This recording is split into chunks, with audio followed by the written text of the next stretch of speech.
Hello aspirants, welcome to Ekam Academy. Today we are going to discuss about a recent initiative, that is AGRI Shore Fund. So who have launched this particular fund? So what is the main intention or objective behind this fund, and what is the body that we are going to discuss? All other things in the very informative way. Let us discuss in a short and crisp session. So here first thing is we have to understand, recently there is a launch of AGRI Shore Fund by NABARD. You know, NABARD is the National Bank for Agriculture and Rural Reconstruction and Development. So this is the main objective of NABARD. So this is the organization which has established this AGRI Shore Fund. This is mainly there to promote startups as well as rural enterprises in terms of agriculture. That is the main objective. So now let us understand the further details of this particular fund in detail. So initially, if you see the funding structure of this fund is having a total corpus of 750 crores. So this 750 crores is coming from three main contributors. So 250 crores is coming from NABARD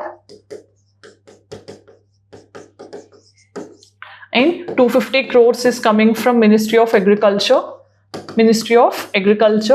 and another 250 crores is coming from various other institutions like alternative investment funds and other things. So this is what the funding mechanism and the corpus amount. So in examinations perspective, they can ask you the corpus and they can even change the number also. You have to be thorough with this. Then what types of support are offered as part of this fund means you have to understand it is a sector specific investment. That means some sectors will be given some designated amount of fund or money. So that money has to be used only for that specific sector. That is one type of support system. Then you also have sector agnostic investments. Sector agnostic investments means, for example, if that particular sector was allocated some particular money, so if that money is already in excess and if that is not like you can say that some part of money is still remaining after using for that particular sector, that means it is not limited only to the sector. You can also have that flexibility of changing that sector also. So that means from one sector to another sector, based on requirement, you can have that flexibility of changing the investments.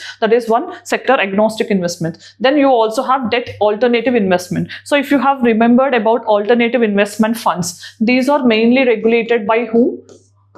You might have studied under economy, that is SEBI. You know, Securities Exchange Board of India is regulating alternative investment fund. So what is this alternative investment fund? This is a type of mutual fund only, but which will have higher returns and higher risk compared to the mutual funds. This is the main differentiation between alternative investment funds at the same time mutual funds. These are mainly regulated by SEBI. These type of questions can be asked in examinations. Then there is also direct equity support. So what is the meaning of the term equity? You know very well that it is a meaning of the term equivalent to share. So in case of any support also through shares also, they're going to take this investments. So we have seen already 200 crores is in getting or you can say this is mainly taken from another institutions. From that you can also ask for direct equity. This is the source of support. Then target startups, if you see how many startups are going to plan, is almost 85 startups are planned as part of this fund. Then what is the investment size is, each of the startup is going to have an investment size of 25 crore each. This is what you have to understand. Then what is the objective or mechanism where they are going to focus is, so first thing is they're going to encourage the technology and innovation. That is the main thing of this fund. So they wanted to encourage any technological innovations in agriculture so that startups will start their production and it will also lead to enterprises in agriculture sector. So this is one thing. And also to enhance the farm produce value chain, in the same time to encourage new rural ecosystem linkages and infrastructure related things, at the same time generate employment and also produce farmer producer organizations. So if you have come across this, farmer producer organizations are nothing but an organization in which the members are also the farmers itself. So the organization where the members are also farmers, we call it as farmer producer organizations. This can be established under Companies Act, or sometimes they also get registered under Cooperative Societies Act also. So these are the things which you have to keep in mind when we are discussing some minute things. Then they also wanted to offer IT based solutions. At the same time, machinery also will be supported to the startups in the field of agriculture. Then AGRI Shore Grainathon is also being organized by whom? Again, it is by NABARD. So same organization you can say. So that is also maintaining a green thon, like hackathon. So you can say this is mainly trying to ensure that more of the money is being spent on smart agriculture practices. At the same time, they also want to turn agriculture waste into profitable things. So if you have remembered, we have recently an initiative called Gobar Dhan initiative of the central government, where we are trying to make the concept of waste to wealth into a reality using the scheme. So this is also one of such thing. Then tech solutions making regenerative agriculture also remunerative. Regenerative means when we are using the same resources again and again so that we can maximize our profits. So this is one you have to understand. So then what about NABARD? So you know NABARD is a statutory body established under which act?